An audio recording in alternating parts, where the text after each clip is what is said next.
भाई अगर पास होना है ना CA सेट ए स्पॉम लॉ में और उसमें अटेम्प्ट्स नहीं लगवाने, तो CA शुभम सिंगल सर और हर्ष गुप्ता सर, इनकी वीडियोस मत देखो यार, मुझे मजाक लगता नहीं है कर रहा। कि एसपीएम सेट ए लॉ ने सबकी नींद उड़ा रखी हैं, सबकी नींद उड़ रखी हैं। बिकॉज अभी मैं देकर आया था, मेरी 56 आए आउट ऑफ 100, तो आई क्लियर्ड। तो मैंने क्या क्या किया वो मैं आज बताऊंगा। लेकिन the paper was tough, tough in the sense कि आप एक चीज़ समझो, ये पहले एक पेपर हुआ करता था स्टैंड अलोन पेपर। अब उसके लिए हम 3 दिन में पढ़ के जा रहे हैं, और I can assure you that आप 3 दिन से ऊपर पढ़ भी नहीं पाओगे। कि आप सोचो मैं 1 हफ्ता दूंगा, 2 हफ्ते दूंगा, आप नहीं पढ़ पाओगे। It's not practical. उसका रीज़न भी मैं बताऊंगा क्यों आप 3 दिन से ऊपर नहीं पढ़ पाओगे। बिकॉज ICAI जो क्वेश्चंस पूछ रहा है ना, वो पूछ रहे हैं कि लिमिट्स पूछ रहा है वो, कि 30 डेज़ में जाना चाहिए, NCLT में कितने दिन में अप्लाई करना है, उसका रिस्पॉन्स कितने दिन में आना चाहिए, ये सब पूछ रहा है ICAI। और गलती उसमें उनकी, इसमें गलती ICAI की भी नहीं है। बिकॉज वो पूछेंगे भी क्या, आप MCQ में क्या पूछ लेंगे ऐसा कि जिससे बच्चे की अंडरस्टैंडिंग पता लग जाए। आप यही पूछ सकते हैं कि क्या लिमिट्स हैं और क्या पेनल्टी है, पेनल्टी के अंदर कितने टाइम की जेल हो सकती है। तो वो बहुत ज़्यादा हेक्टिक हो जाता है। अब मैं बताता हूँ क्यों आप 3 दिन से ऊपर नहीं पढ़ पाएंगे। बिकॉज आपको पूरा रोड मैप दिखेगा अपने सामने, बट आप एक ही चीज़ को बार बार नहीं पढ़ पाएंगे। जैसे डायरेक्ट टेस्ट की मैंने लिमिट पढ़ ली, मैंने सेबी की लिमिट्स पढ़ ली, मैं सेबी की पेनल्टीज़ पढ़ ली, मैंने कितने दिन में नोटिस जाता है, कितने दिन में 2 डेज़ में क्या होता है, 5 डेज़ में क्या होता है, 7 डेज़ में क्या होता है, सब पढ़ लिया। बट अब उसको आप जब वापस पढ़ेंगे ना, तो आपको लगेगा यार रजिस्टर तो कुछ हो नहीं रहा है। लेकिन मैं वो देखे जा रहा हूँ नंबर्स, बार बार नंबर्स देखे जा रहा हूँ कि 6 मंथ्स, 3 मंथ्स, 30 डेज़, 45 डेज़। और वो ना आप बहुत ज़्यादा एग्जॉस्टेड हो जाओगे वो बार बार वही नंबर्स देख कर। तो अब मैं पहले बताता हूँ कि मैंने क्या किया था पास करने के लिए।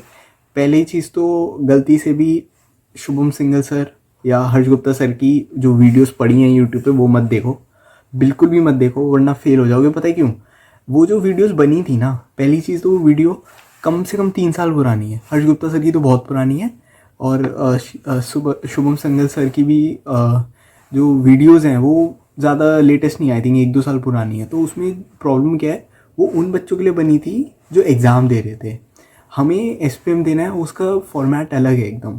तो हमें वैसी वीडियोस चाहिए। पहली चीज़, जो भी आप वीडियो देख रहे हो वो देखो, वो 1 साल के अंदर होनी चाहिए, और मैं तो कहूँगा 3 महीने के अंदर होनी चाहिए, 1 साल भी नहीं। बिकॉज 1 साल में भी बहुत चेंज हो गया। पहले ऐसे आसान पूछ रहा था, अब मुश्किल पूछे। तो मेरे को जो चैनल सही लगा वो है CA हेमंत सोमानी सर का चैनल। ये PW पे डालते हैं। इनकी कुछ 12-13 वीडियोज़ हैं, इनको देख लो। और मैं तो 2 बार देखा था इनकी वीडियोस को, पहले 1.5 पे देखा, फिर 2x पे देखा। और लेकिन इनकी वीडियोस में एक प्रॉब्लम है जो मतलब मुझे फील होती है। जो टीचर कुछ मतलब उनको ना एक आदत थी, मतलब कि बार बार वो ऐसे करते थे, और या फिर मतलब उनको कुछ आदत थी वो कुछ करने की। तो वो ना थोड़ा इरिटेशन होता है। तो आप अगर मतलब मुझे तो इरिटेशन होता था, तो मैं तो सीधा वाइट बोर्ड की तरफ ही देख के पढ़ता था। लेकिन अगर वो इरिटेशन होता है, मतलब उसको बेयर करना पड़ेगा आपको। बाकी मुझे क्लासेस तो उन्हीं की सही लगी जो फ्री में अवेलेबल है यूट्यूब पर। लेने में पैसे वैसे खर्च करने की ज़रूरत नहीं है, फ्री में मुझे उनकी क्लासेस सही लगी। बाकी आप SPM लॉ सर्च करो और फिल्टर मार लो 2 या 3 महीने का। कुछ बच्चों ने वीडियोस डाल रखी हैं क्वेश्चंस की, कि उनके में कौन से क्वेश्चंस आए थे। वो सारी रिसोर्सेज देखो, क्योंकि पहली चीज़ 2-3 महीने का ही देखना, क्योंकि अभी रिपीट हो रहे हैं क्वेश्चंस। जैसे अभी जो मैंने वीडियोस देख के गया था 1-2 महीने पुरानी, वो कुछ कुछ रिपीट हुए। और वो ऐसे क्वेश्चन थे कि अगर मैं देखे हुए हैं ना, तभी मैं उनको कर पाऊंगा। अगर वो मेरी आंखों के सामने से नहीं होके गए हैं, मैं नहीं कर पाऊंगा उनको। और दूसरी चीज़ क्या है, पेपर में या तो आपको आंसर आता है या नहीं आता, और आता भी है ना, आप कन्फ्यूज़ हो जाओगे कि 60 था, 45 था, 30 था, उसमें आप कन्फ्यूज़ गारंटेड हो जाओगे। बिकॉज मतलब कोई तरीका ही नहीं है यार, मतलब इतना याद, इतनी मेमोरी थोड़ी ना होती है कि भाई 3 दिन में आप इतना याद कर लोगे। तो वो चीज़ तो है यार। मतलब आई थिंक 50-60 इज़ द मतलब कि हाईएस्ट यू कैन गेट। अगर बहुत ही पढ़ रहे हो, क्लासेस लेके पढ़ रहे हो, फिर 70-80 है, मतलब उतने की ज़रूरत नहीं है। बाकी 50-60 इज़ गुड इनफ। यही चीज़ है। CA हेमंत सोमानी सर का चैनल है, उसको देखो।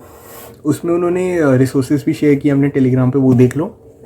और बाकी यूट्यूब पे बच्चों की वीडियोस देखो, क्या क्वेश्चंस आ रहे हैं वो उनके में क्या था वो करके जाओ, वो पढ़ के जाओ।